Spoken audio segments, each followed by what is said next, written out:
Bonjour à tous et bienvenue sur la chaîne YouTube La Pause RH, la chaîne YouTube qui vous propose des astuces et des conseils RH pour vous aider à décrocher votre emploi de rêve ou bien devenir un meilleur recruteur au quotidien. N'hésitez pas à vous abonner à la chaîne et à activer la petite cloche pour recevoir des notifications à chaque nouvelle vidéo. Aujourd'hui, nous allons vous donner 6 conseils de base qu'il faut vérifier systématiquement avant l'envoi de chaque CV pour maximiser ses chances de retenir l'attention du recruteur. Premier conseil, toujours vérifier si le CV a un titre en fonction de son métier. Donc vraiment très important de donner un titre à son CV pour que le recruteur comprenne tout de suite ce que tu fais et ce que tu recherches. Donc si tu es ingénieur en mécanique, eh bien tout en haut en tête du CV, il faut pouvoir retrouver ingénieur en mécanique, spécialiste de la paye, spécialiste du recrutement, n'importe quel autre métier, que ça soit serveur, vendeur ou peu importe, vraiment titrer le CV lui donne de la clarté et de la pertinence et permet d'être tout de suite mis dans la bonne pile des CV à regarder et à appeler par les RH. Deuxième conseil, toujours adapter son CV en fonction de chaque offre d'emploi. Et oui, j'insiste sur le chaque offre d'emploi car il est impossible de créer un CV général qui va convenir à tous les postes et encore moins à toutes les entreprises. Il faut vraiment prendre le temps pour chaque poste de bien lire l'annonce et de comprendre vraiment ce que l'entreprise recherche et ce que tu vas pouvoir lui apporter. Et ensuite, il faut modifier. Parfois, ça se résume à quelques détails. Changer les mots-clés quand on parle de ses compétences interpersonnelles, par exemple.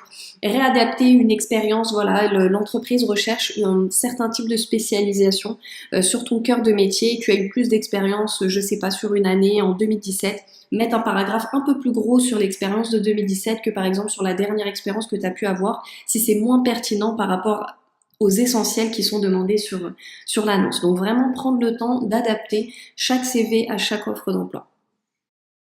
Troisième conseil, vérifier que son CV est vraiment structuré et facile à lire. Donc il faut impérativement structurer le CV en mettant en évidence plusieurs catégories, donc expérience professionnelle, compétences et savoir-faire, formation. C'est vraiment essentiel et bien les mettre en avant graphiquement sur le CV pour que ça soit vraiment lisible et que ça facilite la lecture du CV.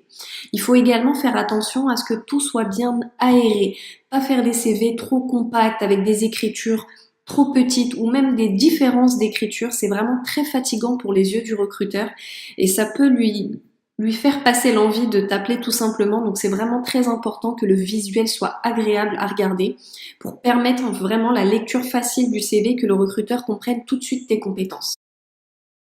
Quatrième conseil, repérer les mots-clés de l'annonce.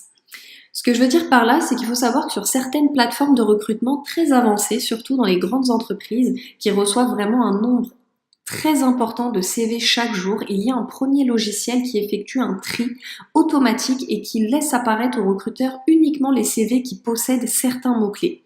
Que ça soit gestion comptable, esprit d'équipe, vente ou un outil bien précis ou un nombre d'années d'expérience bien précis.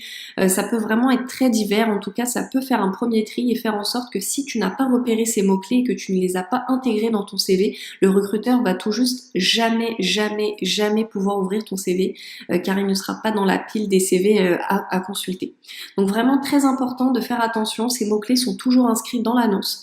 Donc être très attentif à la lecture de l'annonce et puis réintégrer ces mots dans ton CV. Conseil numéro 5, vraiment ça peut paraître évident et pourtant vraiment faire attention à ce point-là essentiel, toujours vérifier que ces informations personnelles de contact sont à jour et surtout qu'il ne manque rien et qu'il n'y ait pas la moindre erreur.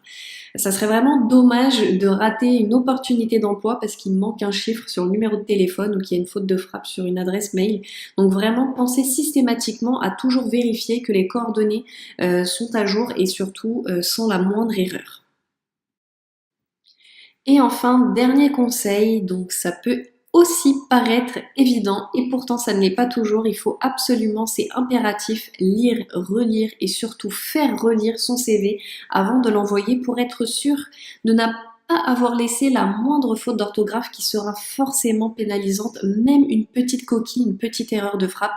Je vous assure que ça va pas du tout jouer en votre faveur auprès du recruteur. Donc vraiment faire attention à ce point-là essentiel, lire, relire et faire relire son CV avant de l'envoyer. Et voilà, c'en est fini pour cette petite vidéo qui vous a donné 6 astuces pour améliorer votre CV et augmenter vos chances d'attirer l'œil du recruteur et pouvoir être contacté pour passer à la seconde étape, l'entrevue téléphonique. J'espère que ça vous a été utile et que ça vous a plu. N'hésitez pas à vous abonner à la chaîne surtout et à liker, commenter et partager cette vidéo. Et dans les commentaires, j'attends vraiment vos retours, vos conseils sur ce que vous attendez de cette chaîne, d'autres conseils que vous aimeriez que je vous partage. Et surtout, si le format de la vidéo vous plaît, n'hésitez pas vraiment, j'attends vos retours avec plaisir. Et puis, on se retrouve bientôt pour une prochaine pause RH.